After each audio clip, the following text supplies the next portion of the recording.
All right, it's time to do a walkthrough. I have a Predator 212 6.5 horse motor. It has a 3/4 inch horizontal shaft. With having the 3/4 horizontal shaft, I went with this Amazon 30 series torque converter. Now getting into the gears, I have a 10 tooth that's coming off the torque converter. Then that goes to a 30 tooth on the drive, to a 12 tooth, down to a 40 tooth. That is my drive for the track. In this video here, I just want to show you that the speed here, that with that gearing that I have, I'm averaging consistently about 10 to 11 miles per hour. What I'm most impressed with is it hauls 3 grown adults and all the gear, totaling 700 to 1,000 pounds. Now we're going to go through a slideshow of pictures and I'm going to explain the fabrication process. You need to find a used snowmobile with a blown motor, and I recommend keeping it around $100 to $200 max. You want to make sure the track spins freely and all the bogey wheels are working. This is the time you want to grab some measurements on the body mounts. Once you have the track separated from the snowmobile, it's time to weld up the frame. I used 1-inch square tubing with 1/8 inch wall thickness for the main frame. I used 1/8 inch flat stock on the brackets to drop down to the body mounts on the skid. This build was just trial and error. We just kept moving the motor around and seeing the best placement for the weight distribution. We used 3/4 inch square tubing for the cage and to wrap around the back cargo area.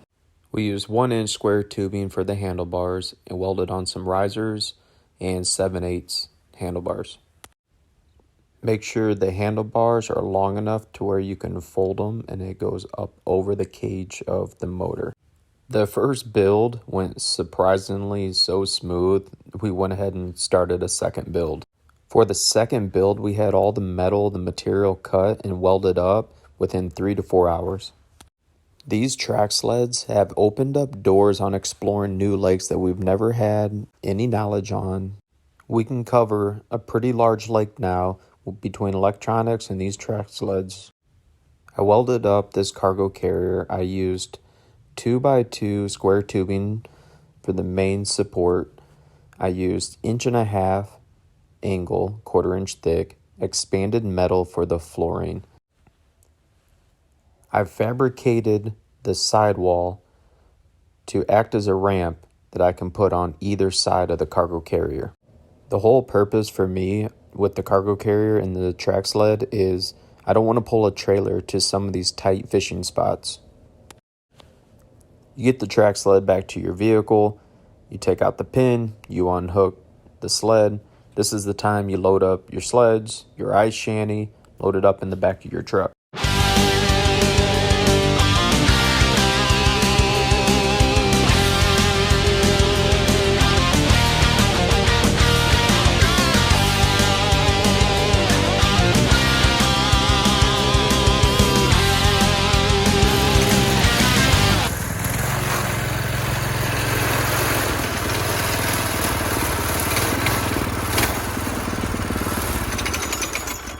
This track sled weighs 250 to 300 pounds.